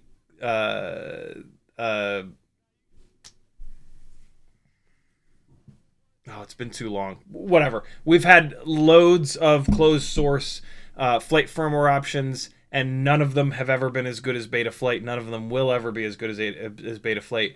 Open source projects are magic. We should support them anytime that we possibly can, just from the perspective of like, it's a bunch of passionate people making something really cool, collaborating together, rather than not that there's anything wrong with making money, but rather than someone doing something, as soon as you charge money for something, a part of the reason that you're doing it is to make money, and that's not going to be as pure as straight enthusiasts making something for the love of that thing, right? And so you're gonna, it's stopping after every, I'm through the flight footage, no shit. HDZero 12, look at that. So there it is. There's all the, I didn't think I was going to get through it all. I wish I'd played more of it at 50% speed. Speaking of, I'm going to play this one at 50% speed because on this last battery, I said, you know what? I'm going to go completely apeshit. Well, you guys just watched this twice. You don't want to watch this again. Well, yeah, there you go. You get to look at my dumb face for the last 15 minutes. Yeah, there you go. Thanks to Peachtree Drift Lounge and all the guys for accepting me into their little community that's as weird and nerdy and as awesome as the FPV community, and having me out to chase. The end of Ramalala's chat comment is plus AIO boards. Sure, they did it once, but 400 watt VTX weight, price, etc. Yeah, no, I doubt TBS will put anything out that can touch ELRS. If they could, or if they had any interest in doing it, they would have done it by now. You know what I mean? License to Drive is in the house. What's up, brother? He says, if you get power play or interlaced analog footage you want to use, I can properly de-interlace it better than the power play does. That's pretty cool. I'd never... Would you need it pre-power play? Because the power play is going to de-interlace it, and then it sounds like you're going to de-interlace it again? Is that a thing? I've never dove all the way into de-interlacing. I know there was an AI de-interlacer that MoFPV was all hot on for a couple minutes, but then we kind of realized that it's just adding like sharpening, and it was kind of over sharpening in some points, and he stopped using it, and I stopped hearing about it. This was like probably about a year ago. Yeah, how would you need that footage? I think the HDZero goggles also de-interlace, if I'm not mistaken. Pretty sure they do. Levster says, hey dude, I'm late today. Was busy all day flying. Nice. Uriel says, like at 4 a.m. I wonder what we were talking about at 4:13 p.m. Latrank says, it's about 3 milliseconds better in 50 frames per second 4K than 60. But the real thing you'll notice is 100 frames per second 1080 versus 120. Whoa. Is 20 to 25 milliseconds faster. That's a lot. Holy hell. And I think that has to do with the refresh rate of the screens in the goggles, right?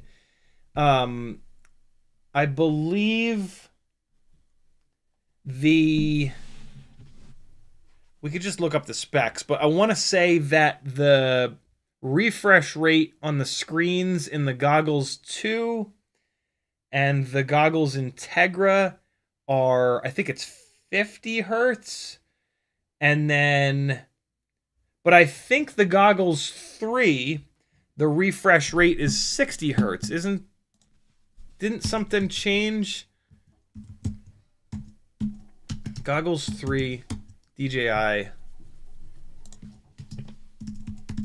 Refresh rate.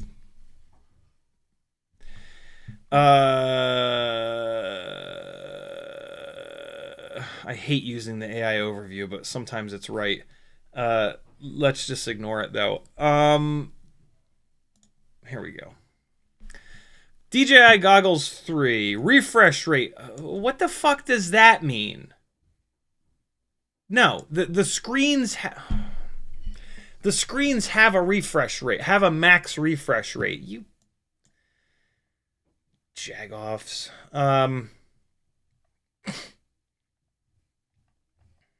It's not going to tell me. Well, you know what? It doesn't say up to 120 hertz. So they're probably only, so they're only really going to jive with multiples of 100. So that means either 100 or 50.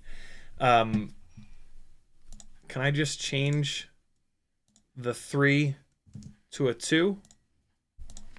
Will that work?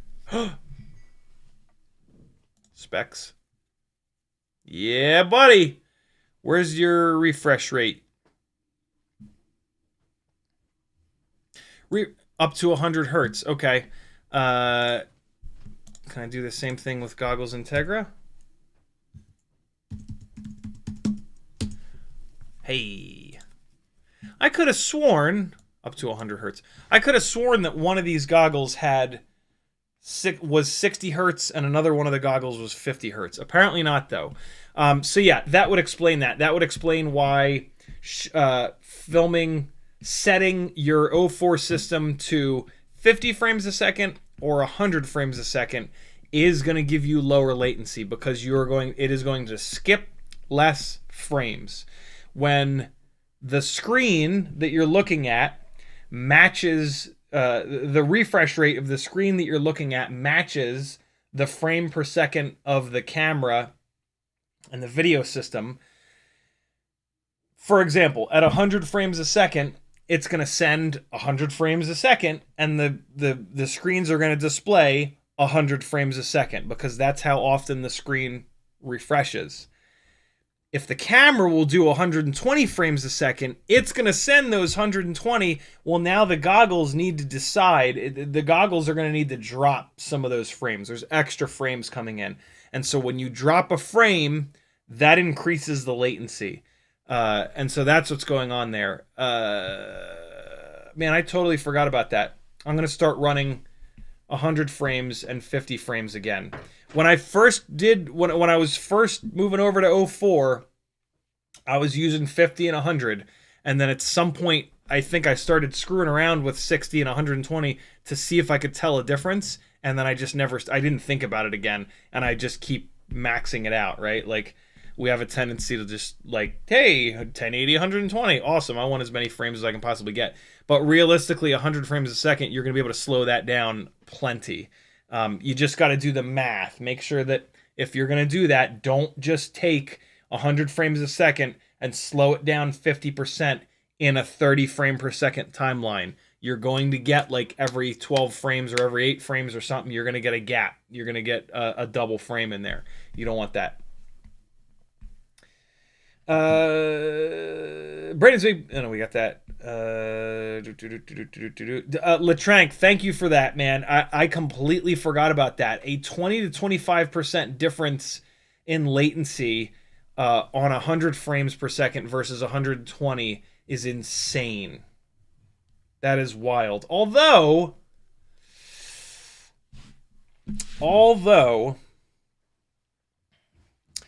I have a tendency to bounce back and forth between 1080 high frame rate, 4K lower frame rate. What I maybe should do, and it's hard to adjust, right? What I maybe should do is keep running 1080 in 120 frames, which is more latency. That latency is going to probably match up really well with the 4K 50 latency. And so I'll have less of an adjustment period there. There's no right answer there. You can argue that all day long in either ways. It's better to have less of an adjustment period. It's better to always have the least latency possible. There's no right answer there. So you pick. Cole FPV says, is it possible to combine 2 frames of 120, then drop the next 2 to get equivalent of 60 frames per second, 1/20th? Sure, but everything that has moved in those 2 frames is going to double, so that's going to look odd. Cole FPV says, comment before about 2.5x, Jesus, speed ramp is to take 60 frame per second footage to 40%. That's 24 frames per second. Yeah, okay. So 24 frames per second is the standard that's used in the film industry.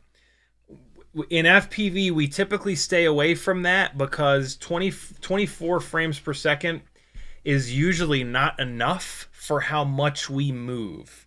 The film industry has cameras on tripods, on motion rigs. They typically move the cameras very slow. We're the opposite. We are fucking wailing all over the place, and so we get a lot of motion on the screen at all times. And 24 frames per second tends to look like a flip book. It tends to look jumpy just because of how violently we move our cameras around. So, yeah, I don't recommend 24 frames per second unless you have a bunch of footage that's very slow and very, like, chill. Cole FPV also says, if you practice racing, you would be on that grippy car pretty tight. Following a track and low cornering is a staple of drone racing. Yep, very true. I just don't find drone racing to be fun, and it's actually pretty frustrating. I find it to be very frustrating. Lord Region says, I'm building a 2S 2-inch T-Cube 18-frame Goku F404 and the new HDZero light now called Whoop V2. I hope the plug end on the 2 will match. LOL. And motors, I bought some. Very cool. Uriel says, the guy from store can help. I wonder what I was talking about at 4:35. Ramalala says, nice perch. Thank you, dude. Oh, God. Car... I don't know what that name is. Getting bored with my BRZ. Should I get an ND? Yeah. Being able to put the top down will add a level of driver involvement and excitement that you'll never get from a hardtop car. The problem is going to be that, well, I mean, it depends on what BRZ you have. There are BRZs that make more power than ND Miatas. There are BRZs that make the same or less. And so you're going to lose a lot of weight going from a BRZ to an ND, which will be exciting as well. But you could lose a little bit of power too. But yeah, I think, yes. I've driven quite a few BRZ GR86s, and they're really good, and they're a much better platform to build on than the ND, because you can put a bigger tire under them, and you got more space in the engine room, and it's a stiffer chassis. But those are that. Now we're talking like dedicated, full blown race car shit. The 4th generation Miata, named the ND, is it's just unbelievable. It's just so good. And so yes, the answer I will give you is yes. Lord Region says the ones I got had 4 motor screws. Didn't realize it. Have to pay attention to everything. Yeah, I've made that mistake before. Super annoying. And the ones I got for this build have 5, but I think I can make it work. 5? No, it's either 3 or 4. I'm misunderstanding in some way. Jimmy the Cow says, do the RC Drifts car guys do water slide?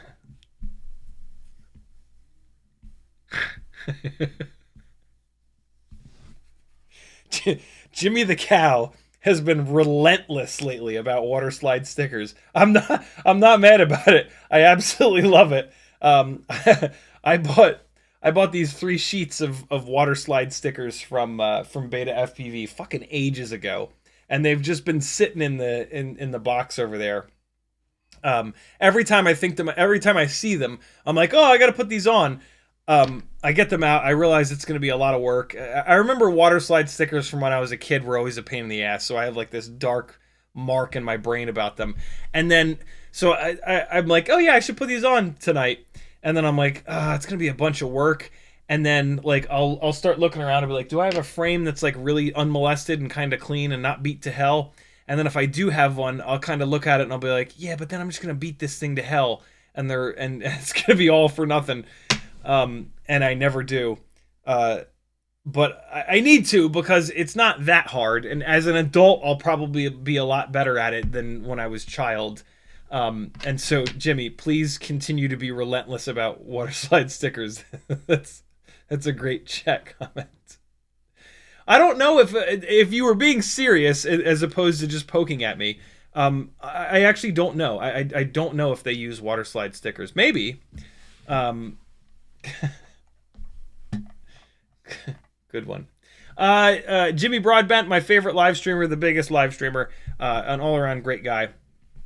He did his 24 hours for mental health live stream yesterday, and raised 55,000 pounds for a charity called Mind, which is they seem like they're kind of like Great Britain's BetterHelp. Not exactly, but they're a company that does a lot of work around mental health, which is something that most of you know is near and dear to my heart as someone who has lived with clinical depression and generalized anxiety disorder for all my life, and somebody who will struggle with it forever. It has almost taken me off this earth more than once. It is something that I've been in talk therapy with 7 different therapists over the last, almost 20 years now. It is a real thing. There's unfortunately a really nasty stigma in men surrounding it, because it shows up as weakness, and obviously weakness must be the worst thing in the world, unless it isn't, unless it's just a part of the human experience. But yeah, so that was cool. I got to catch some of that. What else? YouTube did the thing again, scrolling back up.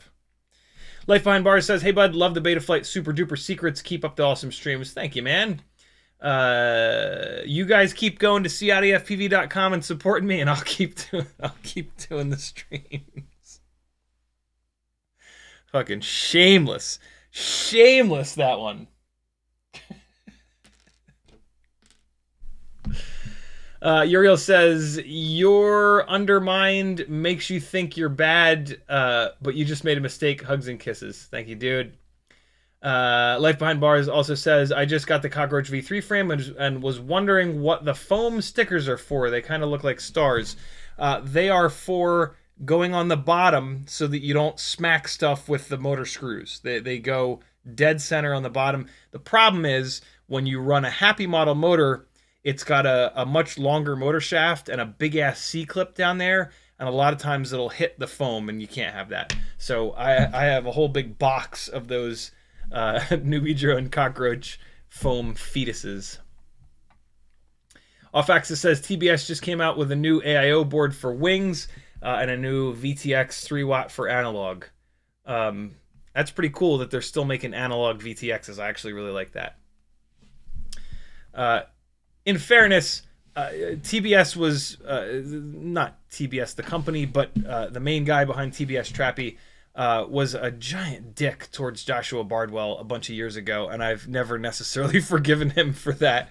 It feels like Joshua has, but I hold grudges, I guess. So I don't know. I'm not. Also, though, I've had a really rough time with TBS gear. TBS VTXs have always felt to me and performed for me in a way that, like, every time you power them up, they lose a couple milliwatts. And it's not just me. Most people that I've talked to that have used TBS VTXs long term have kind of noticed this with them.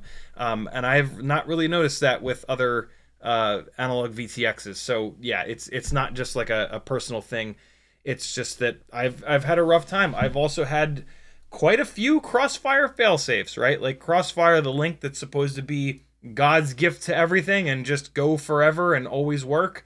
I've had quite a few failsafes in situations where there should not really have been failsafes. And so, you know, ELRS is certainly the way to go nowadays. Crossfire was great 5 years ago, 6-7 years ago, but ELRS has just demolished them in terms of options and packet size. The big thing that ELRS has over TBS is tiny little packets of data. And so that is always going to give them lower latency and better range. And just, I don't know, for some reason TBS hasn't seemed to have any interest in improving that on their gear. Maybe they can't. Maybe there's something baked into their gear that forces them to have bigger packets, a bigger packet size. But my understanding of it is that that's not a thing. There's not anything about the hardware that would prevent them. That packet size is a software-based thing. And so, yeah, it's kind of confusing that they haven't tried to keep up with ELRS. I'm assuming it's because they have this diehard customer base that just buys TBS because certain pilots fly it, and because, I don't know, it makes them feel better. And I mean, you know, that's fine. If buying a certain thing makes you feel good, fuck it, you know, do it. But ELRS, yeah, really continues to further increase the gap more and more and more in performance, especially now with Nomad Gemini. And at this point, it's kind of insane to not go with ELRS. It's just so much better, especially if you want to fly tiny whoops, right? Like there's like one tiny whoop AIO in existence that has Crossfire on it, and it's not an AIO that you really want. So if you want like the full FPV experience, absolutely you're going to go ELRS. It's insane to do anything to go any other route. Looks like I'm just getting caught up on chat. Good timing. License to Drive says, I just need the files the PowerPlay saves, which I can re-interlace and then properly de-interlace. Very cool. I detailed it here with a video example. I'm going to open that up in a tab. Holy cow. License to Drive did a whole thing. Dude, very cool. I'm going to check this out for sure. Cole FPV says, I wonder if that 5-point motor mount is a combination of 3 and 4 mounting somehow. It must be. I've never heard of a 5-bolt motor setup. Craig says, thinking of building a 2S 75mm O4 Lite/Pro. Do I have to use DJI goggles or are there other choices? Nope. DJI locks you in 100%. Uriel says, every house has its own cross. Oh, cross. It's like cross to bear. And I'm caught up on chat. Why do I have this sitting open? Thanks for hanging, friends. I'll see you guys tomorrow night at 10 o'clock Eastern time. I don't know what we'll do, but we'll do something fun. I I have lots of stuff going on. So yeah, we'll do. Oh, you know what? We're gonna dive back into this tomorrow night. I've now flown this a bunch. And I'm gonna fly this again tomorrow because I want to play around with the tune a little bit. We're gonna be able to take a look at the difference between the GemFan 1.8-inch props that this comes with and the HQ props. On the GemFan props, I had the tune as cranked as it can be. And so now that I've got the HQ props on, I should be able to push the tune a little bit farther, which is a great example of when a prop is when one prop is better balanced than another. And also, I want to talk to you guys about how this flies. I'm kind of blown away at how good this thing flew. I did one battery with this around the neighborhood. It was super windy, so it's not totally fair. But I was pretty impressed by this. I don't know if maybe Beta FPV has done something to their 1102 22,000s, but I did a very similar build to this with Walk Snail, almost identical build to this, and I was not impressed with it. I flew this around and it was really decent. The runtime wasn't great, 2.5 minutes, but from what I remember, the Walk Snail version of this build, which was pretty much identical, other than Walk Snail instead of O4, which is 1 gram lighter, it should have performed better. I don't remember it flying as good. The problem is 2S. the 2S 1.6-inch, 1.8-inch prop builds are absolutely insane. But yeah, I was pretty happy with the way this flew. I'm going to put another couple batteries through it, and we'll see what's up. Thanks for hanging, friends. I'll play you out with a little bit more of what you just watched. But hey, it's here. No, I won't. No, I won't. I will tease you with the flight footage from this damn thing. I will plug it in and play so this is what this is what we're gonna look at tomorrow night. Again, very, very, very windy day today, so this wasn't great, but I was pretty impressed by this. It might be a little stuttery because it's gonna be playing off of the VTX, but you'll be all right. You'll survive. See you tomorrow night at 10, friends. CiottiFPV.com to support me. Let's keep hanging out together forever. I want to see if there's Jello in this, actually. I haven't watched this yet. See you guys tomorrow night.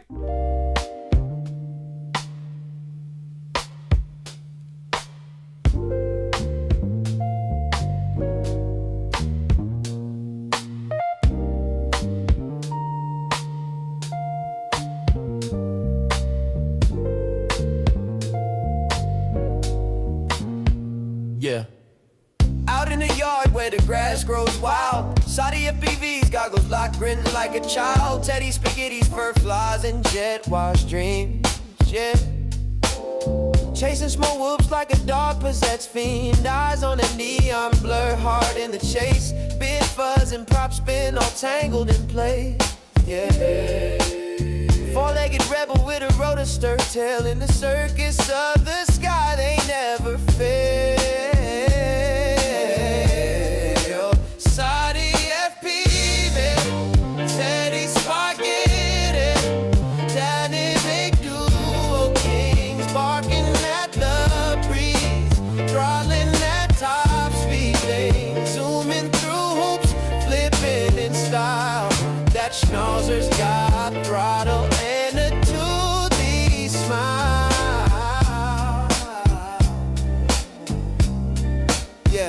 Yeah.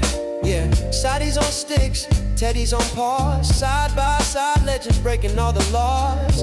Through the kitchen, over couch scale terrain. Backyard mayhem in their flight domain. No ground too sacred, no loop too tight. Fuzz, fuel, fury ignites the night. When pilot and pup lock eyes on the prize, every whoop they conquer is a fresh cut surprise. Yeah. Yo, Ciotti behind the sticks, Teddy's leading the pack. Prop guard missiles unleashed, never looking back.